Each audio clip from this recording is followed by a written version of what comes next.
with them while they work with you. You guys are a team, and it's no I in team, and we can't get anything done by ourselves. When I got there early, guys, do you guys believe I knocked on her door? She didn't answer. I knocked on his door. He answered. He asked me, hey, social media family, it's Kaylee here from Francis Comfort Mobile Homes LLC. Today, we have a beautiful success story for you guys from the Sunshine State, featuring a client in Tampa, Florida. For identity privacy purposes, we're going to be naming this customer Miss Brunswick. We got the lead from a referral. If you are interested in participating in our referral program, be sure to leave a comment or a direct message us, and we will be sure to inform you on how you can participate in our referral program. Called the customer to do our initial virtual inspection. We always like to do the virtual inspection before we go out to the property to know what we are running into. During that virtual inspection, we ask about the condition of the home. We ask about what's included. How do you heat the home? How do you cool the home? All the basics on the home. To again know what we are going to, what we are going to be needing, all the ins and outs that helps us do all of our homework on the back end. I did all of my due diligence. We were cleared and ready to put Miss Brunswick under contract. The interesting story about this home, Miss Brunswick and Mr. Brunswick both lived in a mobile home park as neighbors, and they got married. They started dating and got married. Woohoo, right? So Mr. Brunswick and Miss Brunswick are not from the same area, but however, they do live in Florida at the time. They were wanting to sell their homes because they got married and they were moving back to Mr. Brunswick's hometown, which was Alabama. I got in contact with Miss Brunswick first. She let me know that, hey, I got married and my husband wants to also sell his home as well. When you're in an industry of a certain kind, like real estate, retail, you tend to meet people that do the same things as you. I know a couple of investors that are in Florida, and when I have leads in other people's area, I contact them and I say, hey, did you guys get this lead, or what did you find out about this person in XYZ, to try to do my homework or make sure that we're not crossing paths, or make sure that the seller is not trying to double back and waste people's time. You know how people do. I got the all clear from those investors that they did speak to her, but they weren't interested in because she wanted too much money. By the time that I talked to her, she had went through those channels and she had lowered her price. Woohoo, right? You know, after we got done with the conversation, I let her know that we were going to be at her property at this day and this time. I got there a little early because I wanted to see what was kind of get ahead of our schedule. For me, I would rather be early than to be late. I don't really know how to explain why I got there early. I just got there early because I like to be early.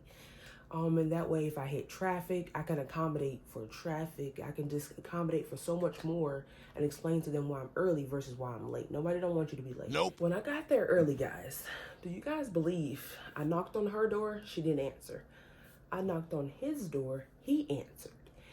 He asked me, why was I there? And I said that I was going to be coming at this time. And I was there early, right? I let him know, hey, I'm sorry I got here early. Are you guys able to let me in? And long story short, I realized that they didn't want me there early because they were doing some background work. His husband had a buyer show up while I was at the front door. She was pulling up as I was at the front door. And he let her in and, view the home, and she left or whatever. And out of the two homes, Miss Brunswick's home was a 1971. it had to stand apart because of the age. However, it was a really nice home. It was a 2-bedroom, 1-bath. She had converted essentially like a basement or it to an upstairs. First time I ever seen a mobile home that had an upstairs. She had built something, and as soon as you come into the front door, and then you had steps to go upstairs. Very nice home. She didn't have any potential buyers. Her husband was just more eager. But his home was in worse shape than hers, so I could understand why that was the case. Our buyer showed up. Being that this home had to stand apart, we had to coordinate and work with the park. The park individuals were very kind of, the one lady, she was kind of, she was a little snappy, I would say, and less patient, and just kind of, sometimes that's just how people are, okay. But after waiting in the park, Mr. Antonio, he was the buyer, a potential buyer at the time, because we didn't know he was going to get approved. We waited there with Mr. Antonio. Mr. Antonio had all of his paperwork. He came to the park with a folder of everything he thought he might have needed. And Mr. Antonio was looking for a home, unfortunately, because him and his wife got a divorce, and he needed somewhere to stay and have his tools, and somewhere essentially for his kids to come visit him at. And, you know, Miss Brunswick did let the park know that she wanted to sell, so they were expecting us and him. So that was very good. Whew, the park approval process was the longest process. He was able to get approved that day. However, they still had some more moving parts, just had extra steps to do before he could move in, although he was approved. Which was good because he wasn't ready to move in right at that time anyway. So it really did work out because he wasn't ready to move, and everything just, they were coordinating on that. We got back to Miss Brunswick's house, me and Mr. Antonio, because the park was across the street. The park office is across the street. The homes were on the opposite side of the street. It's a very huge park, so they have a phase 1 and a phase 2. Their homes was located on the opposite side of the park. So we got back to Miss Brunswick. We let him know, hey, he was approved. We're ready to start doing the closing paperwork. I started doing the closing paperwork. Mr. Brunswick was sitting there watching everything go on. And Miss Brunswick got her money. We got our money. And we let Mr. Brunswick know, this is how the process works. We are not going to short you any amount of money that we let you know that you were going to get. And you see how Miss Brunswick got her money being patient? This is how we were going to do you. And so we let him know that day. Because of that, he tried to backdoor us and didn't trust the process. We no longer wanted to work with him. Nope. Thankfully, we have contracts that we can get out of if these type of situations happen. Same thing for our buyers. We have contracts. If they want to leave, we let them freely leave. All money is not good money, and we will gladly let you not give us a headache. So Mr. Brunswick was a little bit bummed out, but we did not appreciate him trying to backdoor us, him wasting our time essentially, or trying to waste our time. And he lied about a lot of stuff on his home. His home was a piece of junk. That's why no one that he let view the home purchased the home. He had a lot of cracks and put foam in it. So of course all of that eventually gets mold, and it had mold, and it was really in bad shape. And that's again why we get the virtual inspection, get initial pictures, but also go out, view the physical home, and take pictures and videos and lay eyes on it. And ooh, that was a very interesting story, and it could have got really ugly because again, when I tell you that man opened the door talking about Why are we here? What do you mean why we here? We told y'all when we were coming. And then when we got in Florida that morning, we called and say, hey, Miss Brunswick, we're here a little early. Is it okay if we come by? She said, yes, I'm getting ready. I don't know if she relayed the message to him or not, but like I said, when I went to her door, she didn't answer.